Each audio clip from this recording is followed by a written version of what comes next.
Oktubre 24, 1974, si Ginoong Francisco Moreno Dumagoso, o kilala rin bilang Isko Moreno Dumagoso o simpleng Isko Moreno, ay nakilala bilang artista at personalidad sa telebisyon. Ipinanganak at lumaki sa Tondo, Maynila, kung saan ginugol niya ang kanyang pagkabata sa kahirapan. Pagkatapos ng kanyang karera sa show business, pumasok siya sa politika noong 1998 bilang konsehal ng lungsod ng Maynila at nahalal sa 3 magkakasunod na termino. Pagkatapos ay tinuloy niya ang mas mataas na edukasyon o postgraduate education sa Harvard Kennedy School at Oxford Business School. Noong 2007, nahalal siya bilang vice-alcalde ng Maynila sa una sa 3 magkakasunod na termino. Pagkatapos ay nagsilbi siya sa gabinete ni Pangulong Rodrigo Duterte bilang Social Welfare Undersecretary sa loob ng ilang buwan noong 2018. Bago matagumpay na tumayo bilang alkalde ng Maynila, nanalo sa isang napakalaking tagumpay ng 2019 local elections at naging pinakabatang nahalal na alkalde ng Maynila mula noong People Power Revolution. Si Yorme ay tinuturing bilang isa sa mga top-performing local chief executives sa Pilipinas. Inilarawan niya ang kanyang estilo ng pamumuno na nakatuon sa pagbabawas ng krimen at pagpapanatili ng kalinisan ng kabisera. Kilala rin siya sa kanyang pagiging streetwise dahil sa kanyang paggamit ng makulay na lengguwahe kasama ng Manila street slang. Ang kanyang karera sa politika ay natugunan ng positibong pagtanggap at papuri para sa kanyang pampolitikang kalooban, kahusayan, hands-on na pamumuno at kasanayan sa mga tao. Sa 24 na taon ng paglilingkod sa gobyerno, tumanggap si Yorme ng maraming pagkilala sa kanyang serbisyo publiko. Siya ay malawak na kinikilala para sa pagpapanumbalik ng Maynila sa dating kagandahan sa loob ng maikling panahon. Sa kabila ito ng mga pagsubok, kilala siya sa pangkalahatan sa kanyang matatag na pagpapatupad ng mga serbisyo sa lungsod, pagpapaganda ng mga natirang makasaysayang lugar, at pangunguna sa pagtatag ng infrastructure ng lungsod. Buong lugod ko pong pinakikilala ang ating buting panauhin, Francisco Moreno Dumagoso, ang ating Yorme.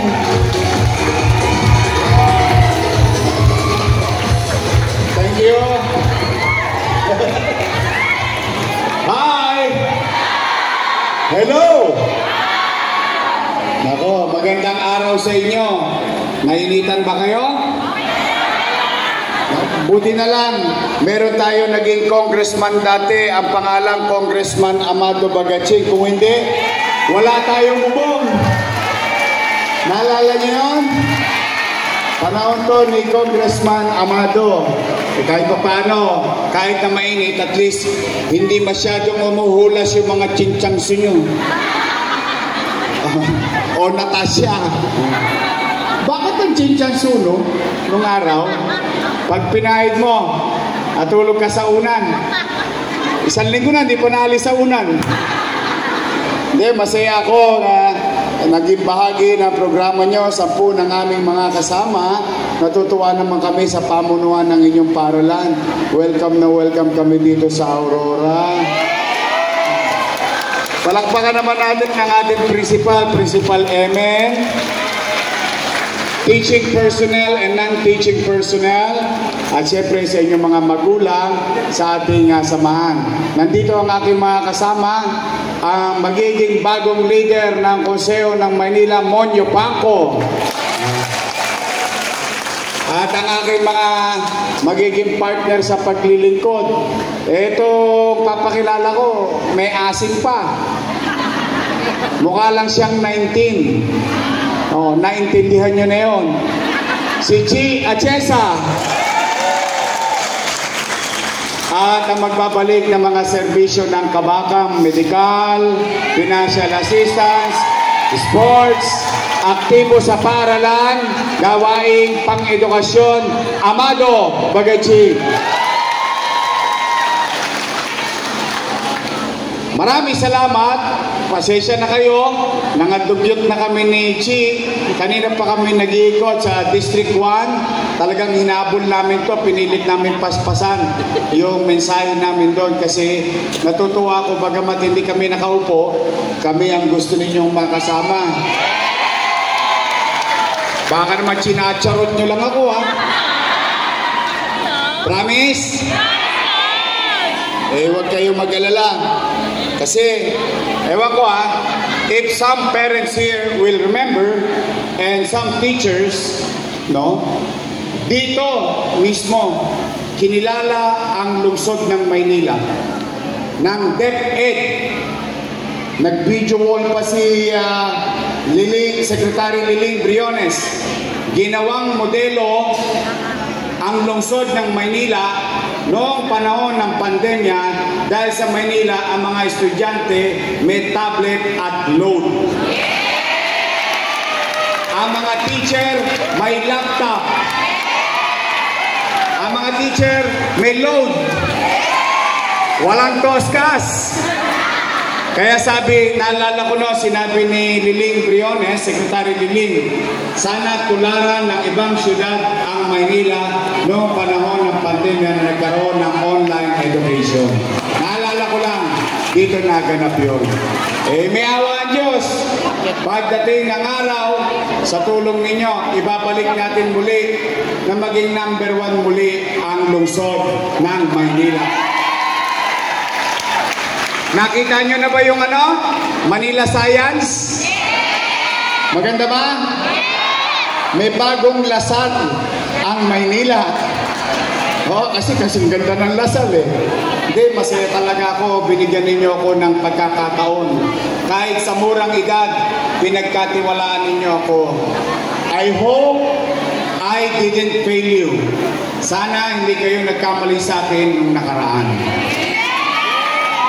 At salamat sa Diyos, nakaraos ang pag-aaral ng ating anak sa pandemya, ng ating apo, nakaraos tayong lahat sa lungsod ng Maynila, bagamat nalulungkot tayo, may mga nangamatay na wala dahil sa infeksyon ng COVID-19, pero at least kung meron man tayong itatangos ng ilong sa Maynila, ang mga taga Maynila noong panahon ng pandemya, walang nagutom. Nakatawid tayo. Kaya anuman ang hirap ng buhay ngayon na ating dinaranas, huwag kayong mawawala ng pag-asa dahil habang buhay may pag-asa. May awa ang Diyos. Kayo naman, sa paralan, kami ni Amado Bagaching, ni Chi Atienza, Demonyo Pangko, 10 ng aming mga kasamaan at 10 ng inyong mga kasamaan bilang isang magulang na nag-aaral ang inyong mga anak sa pampublikong paaralan katulad ko. Ako po ay nag-aral sa mababang paaralan ng Rosauro Almario Elementary School, pero 5th floor, hindi mababa. Ngayon, 10-story, fully air-conditioned na rin ang Rosauro Almario Elementary School. 4 po yan. Almario, Albert, Manila Science, at patapos na rin ang Magsaysay. Malay ninyo, may awa ang Diyos.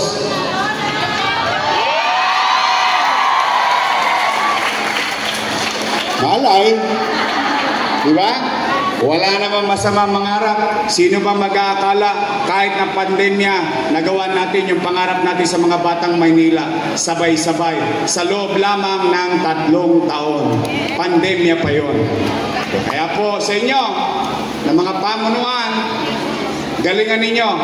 Kami ni Amado, kami ni Chichi, ni Mon, in our own little way.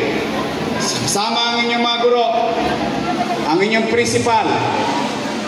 Tutulong kami sa maliit na aming kaparanan upang maitaguyod ninyo ang inyong mga plano sa kanya-kanya nyong year, section o samahan.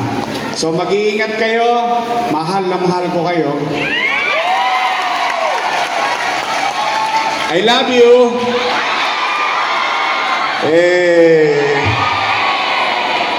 Chuchoy. Nay, I love you. Yan ang pinaka-paborito ko sa Maynila, mga senior citizen. Yan ang mga alagang parlor sa Manila. Muli, mag-iingat kayo. Maraming salamat sa pagkakataon na ito. Pagpalain nawa kayo ng Pong May Kapal. Manila, God first. Thank you.